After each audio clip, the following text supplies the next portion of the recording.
So hey guys, welcome to another episode, and as always we are going straight to the point. And if I told you the same church where the president donated 20 million Kenya shillings and pledged 100 million Kenya shillings today hosted more than 5,000 Kenyan youths who are looking for employment. And you remember last time when he was in that church, he said nitawaletea Dr. Alfred Mutua kwa hii kitu ya kazi majuu ama kazi majuu, kazini majuu. And it's good because he gets to keep one of his promises. But then again, going back to realizing that you just donated 20 million and pledged 100 million, and now more than 5,000 people in your own country are coming here to look for employment. Guys, if you can't see what's wrong with that statement, then I don't know if kama sisi wote tunaishi Kenya moja, because look at this footage. This right here, our brothers and sisters who want job placements in countries, in Gulf countries, right? So of course they've been promised job opportunities, drivers, you have plumbers, you have waiters, you have housekeeping, you have security, and to see them in such a condition where they woke up early in the morning because their country has no opportunities, they have to go to this church where the president stood proudly the other day and showed you how much money he has. And then some of us in these places maybe even had to borrow bus fare from relatives to be able to go into this church so that they can be able to be guided in this kazi maju, which many of the people are actually calling this modern day slavery. It's quite a sad scene. So let's just take a look at a couple of images here so that I can also tell you why Kindiki proudly stated the other day that diaspora remittances have surpassed coffee and tea. Mark that. Let's just watch a couple of these images. Ladies drivers, kwa hii. Ladies drivers, hapa, kwa hii. Your agents, kidogo tu agent wetu hapa juu. Yes. So pande hapa juu. Supply chain, procurement yote ni warehouse, please pande hapa juu.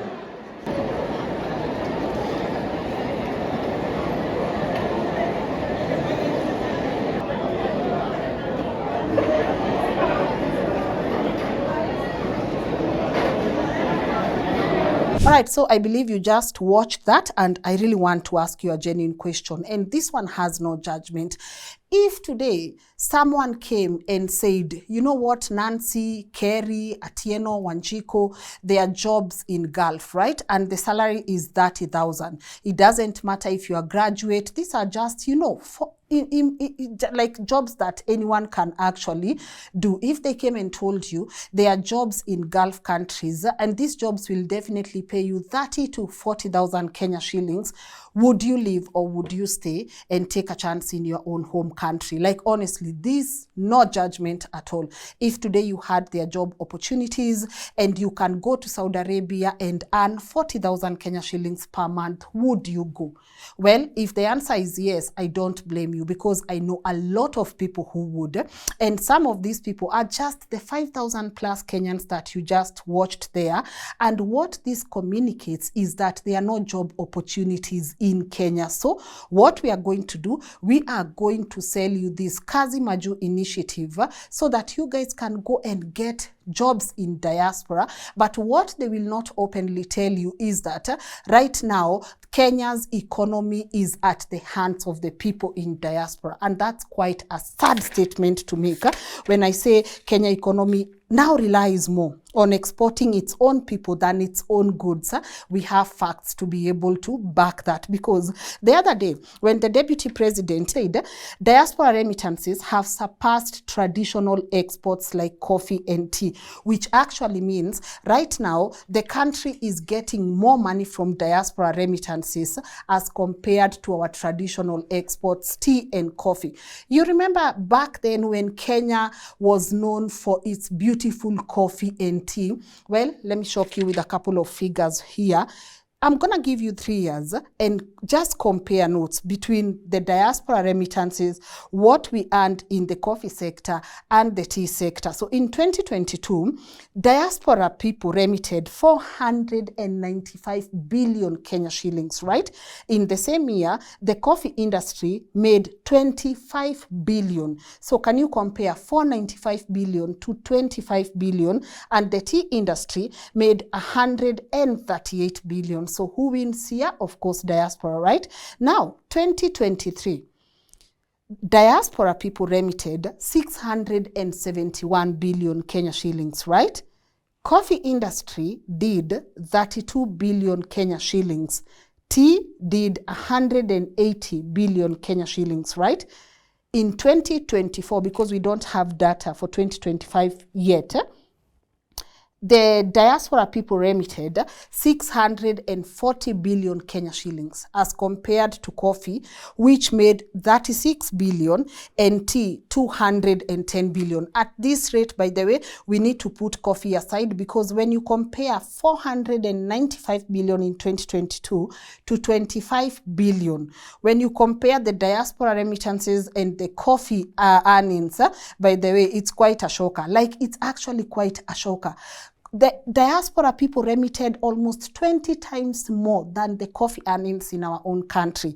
And they went ahead and remitted in 2024 almost 3 times more than the tea earning in our own country. So what does that communicate? That communicates that our industries are dead, by the way.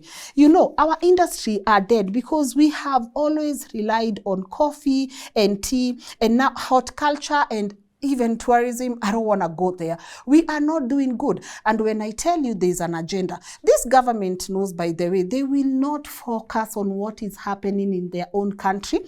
They will not focus on industrialization. They will not focus on creating employment back home, because they know that will take them such a long time. If you have diaspora people remitting almost that much compared to some of our key sectors, such as coffee and tea, guys, I don't know. By the way, at this moment, let's just clap for people in diaspora, because if you guys decide we are not sending money back home, Kenya's economy is dead.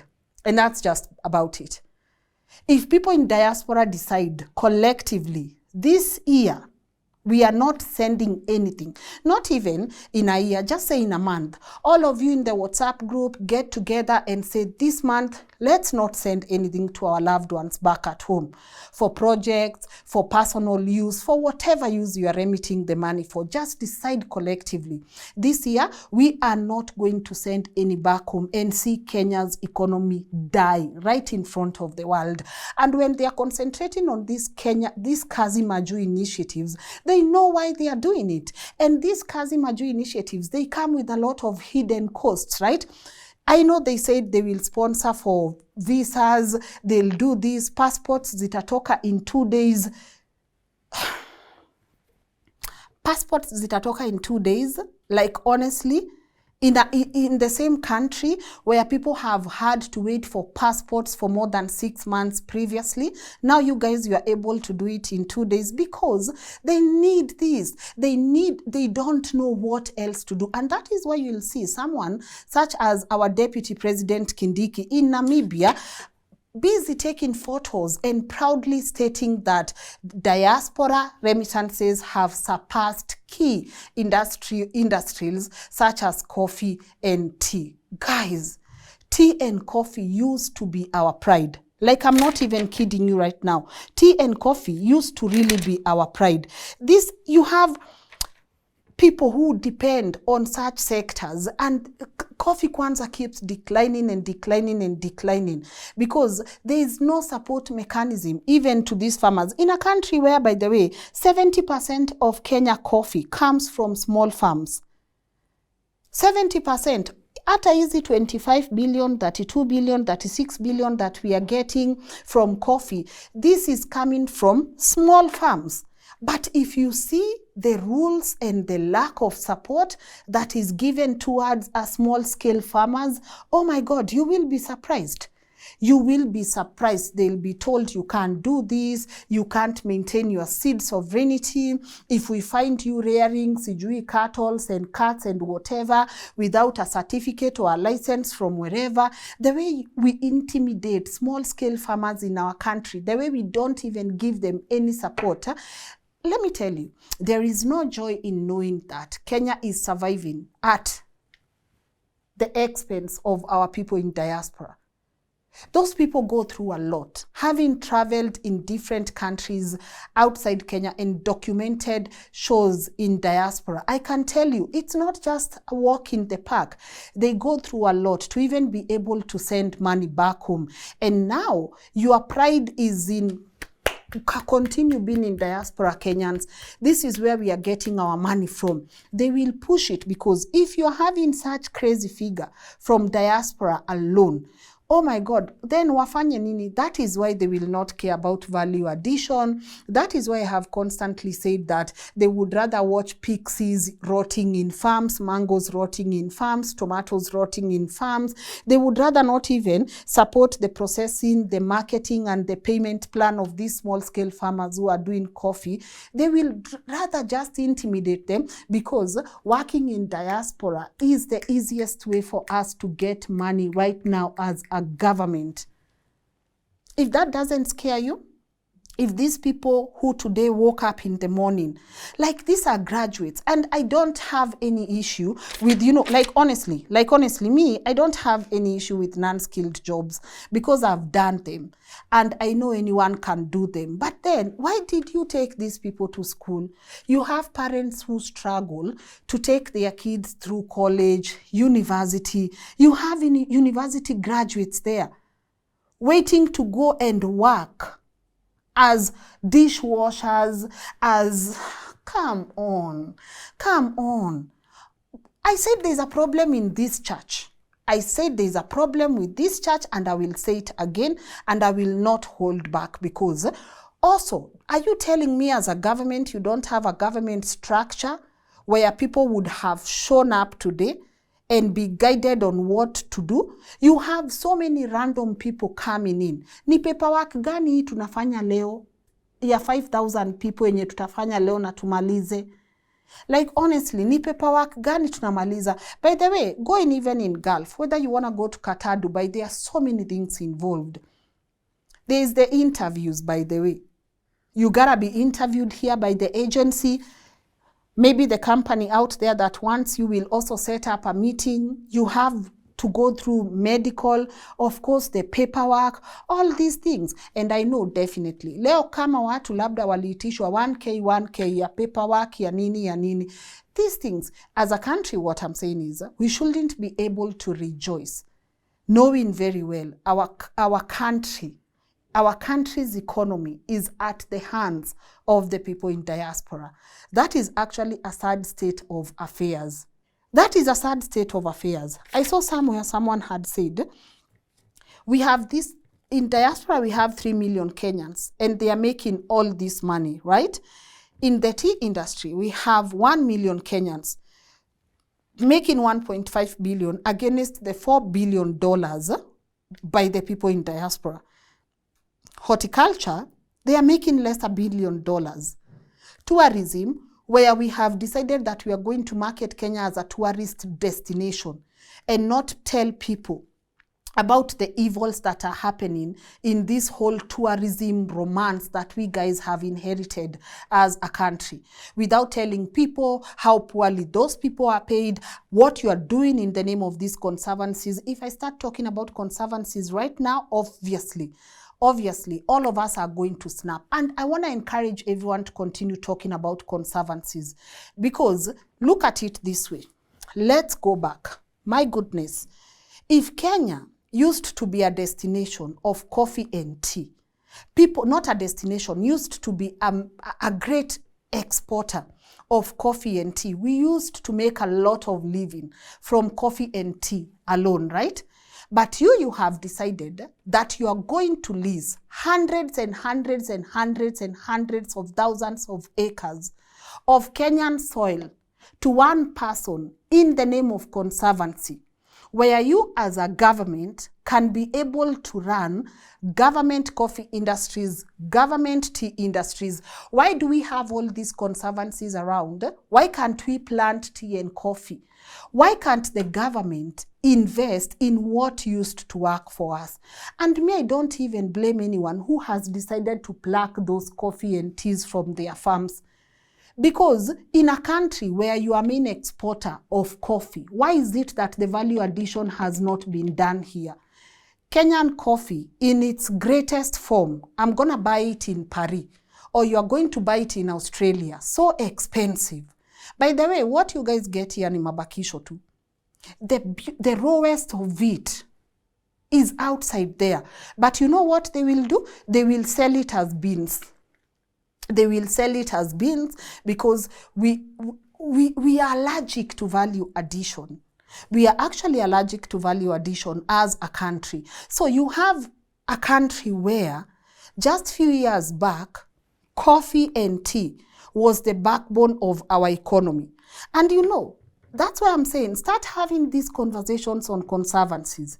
There is a lot of land in our country that has gone to wrong people in the name of conservancies. These people are making billions of dollars in those conservancies doing whatever it is that they are doing, right? Sasa nikuulize, ebu tufanyeni hesabu ya haraka. By the way, guys, today we had 5,000 people in that church looking for employment. So say these conservancies, because Laikipia, as we aired in our stories previously, 48% of Laikipia is owned by almost 10 individuals. 48% of the land in Laikipia is owned by almost 10 individuals in the name of conservancies. Sinisawa. So we are there. So you have this land that is hundreds of acres, and you have these 5,000 Kenyans today who are going to look for employment outside Kenya. So now let me ask you a question. What prevented Ruto with his small 120 million from even putting up? What is preventing? Leave Ruto, he's an individual. The government now, what is preventing the government from starting things in these places they've given out for free, where these 5,000 people can come and work? What is our obsession with job exportation? You are telling people job exports, sasa munatuuza ni kama sisi ni mayai. Like, by the way, sahi, don't be shocked, because I'm pretty sure we will start even going to work for Philippines. We will start going to work for Philippines. There is nowhere you will not find Kenyans. You are going to find us everywhere, left, right, and center. Because what you are communicating to people is you cannot make it in this country unless you exit. Because what you are communicating to people is you cannot make it in this country unless you move out of this country. Kenya is no longer a place where you can finish school and come back and work. No, Kenya is not a place where you will get your degree and say, let me go and look for a job. The first thing you will do is, let me go look for a job in Australia, Saudi, Canada. And you know, the restrictions in these other places is crazy. Maybe Saudi and the Gulf countries, they are not as detailed as you trying to even get a job in Australia. Australia alone, unless you are a skilled migrant, you are going to have to go through the education system and wish, by the way, if I finish school, I might be able to get a job. Or if you are lucky, as I said, skilled migrant, you are going to get a job from here, and then you're going to travel to Australia with your family. You cannot just go to Australia and say, I'm looking for a job. You can't go with a visit visa, the way people do in Dubai, and start tamacking and start looking for a job. You have to be able to go there as a skilled migrant, right? So the easiest place, and just the other day we said, Saudi Arabia right now is the third country on the list, on the list when it comes to remittances in Kenya, diaspora remittances in Kenya. It's third on the list after US and UK. And honestly, if these things are not the ones that are going to frustrate us as Kenyans, there is no way you will stand in a pulpit and donate 20 million Kenya shillings and pledge another 100 million shillings, and then a week, even not a week, less than a week later, you have almost 6,000 unemployed people in that same church meeting agents for this Kazi Maju initiative. What a shame. Like, honestly, what a shame. I wish ungechukua hiyo 120 million, ugawie hao watu 5,000, uambie shika hii, hata ili ungewapatia hata 10,000 each, uambie tafuteni kuku, since you are a chicken seller. You made your fortunes from selling chicken, so you understand the chicken business. By the way, ungewapatia 10,000, and then tell them, this is the secret to chicken farming. Buy 3 chickens, nurture them vizuri, zitataga mayai, anza kuuza mayai, become a billionaire. What a shame. What a shame that our economy right now is depending on diaspora remittances. By the way, people in diaspora, thank you so much for keeping Kenya alive. We appreciate you. Thank you for the hard work. And I don't say this lightly, because I've witnessed how hard you work. Thank you for your hard work. Thank you for the 4 shifts you do to make sure that you get to send something back home to your loved ones who cannot get employment in this place. We are here glorifying black tax. Do you know some of those people who even went to look for those jobs today? They have families in diaspora who have supported them through education. It's so sad that you get to read posts on people asking, by then napeleka mtoto wangu university akafanye nini? Akafanye nini? But I say, if you are able, do. Because at the end of the day, you are not taking them to school so they can get employed. Sometimes it's the knowledge, and it will help them maneuver through life. But it's a very sad state of affair. If you, as the Deputy President Kindiki, you are out there in Namibia glorifying job exports, that is a sector that is beautiful. And I have nothing against job exports. But when it becomes our number 1 in a country that was known for coffee, tea, horticulture, tourism, I won't name it, because I believe tourism is the reason our people, even in Laikipia, are suffering right now. That I won't name. But if you cannot see anything wrong with standing with the people in Namibia and telling them how you would encourage them to encourage you are encouraging them to encourage their relatives to venture into these job exports. It's such a shame. It's actually such a shame. You politicians, even the president, why is your daughter not working in Saudi Arabia? Deputy President, are your children working in Saudi Arabia? Why is it that you guys have accepted? And also, why did I forget? So now, as we can't find employment, but you will find businesses by Asians in this country are blossoming. Businesses by some foreigners in this country are blossoming. In a place where us, as the natives of the land, cannot flourish, foreigners are flourishing. Something is absolutely wrong. As I was saying, if you're in diaspora and you get to watch this show, we really appreciate you. You don't know what you have done. You don't understand that if you don't continue sending money back home, Kenya, by the way, will perish. Kenya will perish. We've lost key industries. We've lost beautiful things that could have helped our country grow. It's a shame that a country where even me growing up, before I even knew what was right or wrong, I knew Kenya was best known for its coffee beans. Arabica, beautiful. You work in places like Dubai and Qatar, and they smell the coffee and they ask you, is this Kenyan? Kenyan? That's it. That's how much people value our products out, but you would rather make sure you squander kila kitu. Squander. Me, by the way, guys, leave your feedback on the comment section. That's just about it. I encourage everyone to read, because not even many people right now know that diaspora remittances have surpassed tea and coffee exports. Not many people know that. And I encourage you to start asking questions around value addition.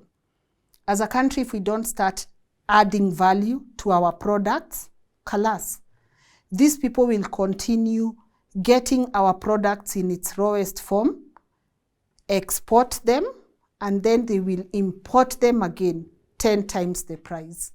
I don't know your views on the comment section, but I will leave you with these few videos